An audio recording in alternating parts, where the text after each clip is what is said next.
আমাদের মতন হাউসওয়াইফরা রিসার্চ করে কি করে গো, কি করে রিসার্চ করে? এমা জানো না, তোমরা তো প্রত্যেক দিন রিসার্চ করো।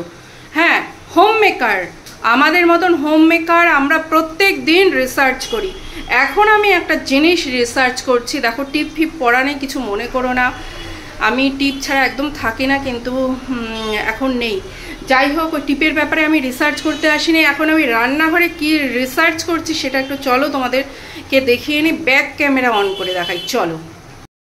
আমি এখন রিসার্চ করছি, এই যে দেখো কি করেছি, এটা ডিম মাছের, ইলিশ মাছের ডিম, এই যে দুটো বড় বড় বড়কা সাইজের ইলিশ মাছের ডিম, এটা হচ্ছে বেগুন, আর দেখো এই যে দুটো ইলিশ মাছ, এখানে এক পিস আর এটা এক পিস।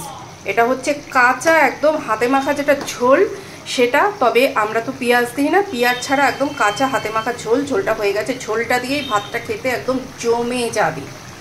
আর দেখো এখানে আমি রিসার্চ করব, এই যে দেখো ইলিশ মাছ আছে আর 4 পিস আছে, এটা এটা এটা এটা 4 পিস হয়ে গেল। আর এখানে দেখো ইলিশ মাছের ডিম আছে, বড় বড় ডিম, ডিম আর ইলিশ মাছ মাঝে মাঝে ভালো লাগে খেতে। আর এইটা আছে, এইটা যদি আজকে পারি করবো, না হলে রেখে দেবো, এটা আজকে করবো না মনে হয়। তো এই যে যেই মাছটা আছে এইটা নিয়ে আমি একটা রিসার্চ করব। রিসার্চ করে কি বেরোবে সেটা আমি পরে দেখাচ্ছি, কিন্তু রিসার্চে আমার কি কি লাগবে, মানে করতে গেলে তো আমার কিছু লাগবে। এটা কি, এটা লাগবে না রিসার্চে, এটা আমি রিসার্চ করে বের করেছি ইলিশ মাছের তেল, এটা দিয়ে আমি ভাত খাবো। এখানে লাগবে কাজু লাগবে, আর দেখো এখানে টক দই লাগবে, আমাদের চুচুড়ার নাম করা মৃত্যুঞ্জয়ের টক দই, দারুণ টক দই, একদম মানে উল্টে দিলেও পড়বে না। তো টক দই তো দেখানো হলো, এইবার লাগবে হচ্ছে এই নারকোল ঠারকোল ফাটিয়ে কাঁচা লঙ্কা ঠঙ্কা দিয়ে এর মধ্যে পেস্ট করে নিয়ে তারপরে তোমাদেরকে আমি দেখাবো। হ্যাঁ, ভাপা করব, ভাপা আজকে, চলো। হচ্ছে সর্ষে কাঁচা লঙ্কা বেটে ছেঁকে নিয়েছি, এটা এখন এতে আমি টিফিন বক্সে ঢেলে দিচ্ছি। চলো, এইবার আমি দিচ্ছি এই দই, কাজু আর নারকোল পেস্ট, এটা এতে ঢেলে দিই।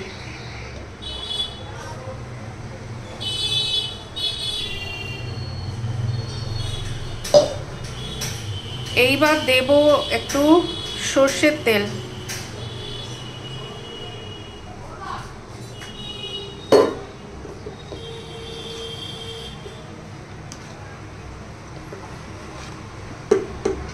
একটু হলুদ দিচ্ছি, লাল লঙ্কা গুঁড়ো দেবো না কেননা কাঁচা লঙ্কা আছে, একটু নুন দিচ্ছি পরিমাণ মতন। তো এই রিসার্চটা তোমরা কে কে করেছো আর খেয়ে কেমন লেগেছে বলো। হ্যাঁ, একটু পাতলা পাতলাই হচ্ছে, কেননা একটু গ্রেভি তো চাই, একদম শুকনো হলে ভাত দিয়ে মেখে তো খাওয়া যাবে না, না বা রুটি দিয়ে খাওয়া যাবে না, যেহেতু এটা রুটির সঙ্গে খাবে আমার বাড়ির লোক, তার জন্য। আর আমি খাবো ভাতের সঙ্গে। আমার মেয়ে ইলিশ খায় না, ভালো ইলিশ খায়ই না বলতে গেলে। এইবার কি করব, এই যে মাছগুলো একটা একটা করে সব এর মধ্যে চুবিয়ে দেবো। চলো, এটা গরম ভাতের মধ্যে দিলে ভালো হতো, কিন্তু আজকে আমি ভাত আমার আছে, যেহেতু আমি একা ভাত খাই না, কালকের আমার ভাত আছে, ওটাই গরম করে খাবো, তার জন্য ভাতটা আর করা হয়নি। তো ডুবিয়ে ডুবিয়ে দিলাম।